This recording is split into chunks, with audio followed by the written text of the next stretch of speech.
कुम्हार की लड़की ने अपने पति को राजमहल के आंगन में बीचों बीच पलंग डालकर सुला दिया। आज की रात उसे कैसे भी करके अपने पति को मरने नहीं देना था। पति की मृत्यु को टालने के लिए उसने पलंग के एक कोने पर दिया जलाकर रख दिया और हाथ जोड़कर प्रार्थना की, हे अग्निदेव, आज की रात पलंग के इस कोने की जिम्मेवारी आपकी है।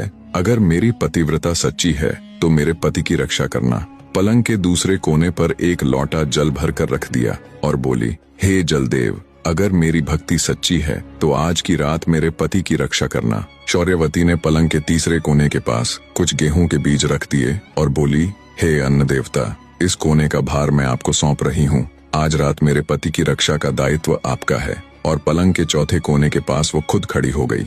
जब नाग उसके पति को मारने में असफल हो गया तो अब की बार धर्मराज ने राजा के लड़के के प्राण हरने के लिए खुद बेमाता को भेजा। कहानी को बीच में रोककर आपको बताता चलूं कि बेमाता भी धर्मराज की एक खास इकाई है। जैसे यमराज और यम के दूत होते हैं, कहते हैं बेमाता का लिखा हुआ कोई भी नहीं टाल सकता। बेमाता जब राजा के लड़के के प्राण लेने आई तो उसे पलंग के पहले कोने पर अग्निदेव का पहरा मिला। बेमाता को देख अग्निदेव बोले, अगर तुम मेरे ऊपर से जाकर राजा के लड़के के प्राण हरोगी तो मेरा तो कोई आदर मान ही नहीं रहेगा। मैं ही हूँ जो जीने से लेकर मृत्यु तक हर व्यक्ति को पवित्र करता हूँ। अगर तुम मेरा निरादर करके उसके प्राण लोगी तो मेरा तो अस्तित्व ही खत्म हो जाएगा। फिर बेमाता पलंग के दूसरे कोने के पास जाती है तो वहाँ उसे जल देवता मिलते हैं। वो भी वही बात कहते हैं, अगर तुम मेरा निरादर करके राजा के लड़के के प्राण हरोगी तो कौन मुझे देवता मानेगा, मेरा तो अस्तित्व ही मिट जाएगा।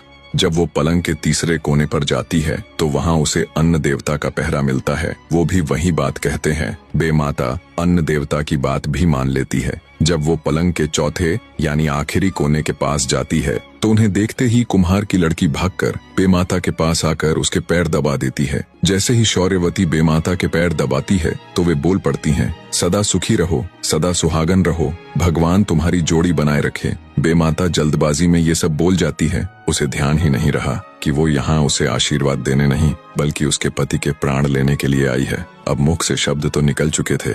बेमाता कुम्हार की लड़की से बोली, तुमने तो बड़ा गजब कर दिया। मैं यहाँ तुम्हारे पति के प्राण लेने के लिए आई थी। इसकी तो सिर्फ आज की ही आयु है। आज इसे धर्मराज के घर पेश होना है, पर तुमने तो छल से मेरे ही कान काट लिए। जल्दी से मैं मेरे पैर दबाकर मुझसे ही सदा सुहागन का आशीर्वाद ले लिया। तब शौर्यवती बोली, तो और मैं क्या करती माता, अपने पति को अपने से पहले कैसे मरने देती। अब देख लो माता, या तो आप अपने वचनों से हारी हो जाओ, अन्यथा इन्हें जीवित छोड़ दो। शौर्यवती की बात सुन बेमाता सोच में पड़ जाती है। फिर कुछ सोचकर कहती है, पूरी कहानी देखने के लिए YouTube चैनल ट्रू वर्ड्स पर विजिट करें।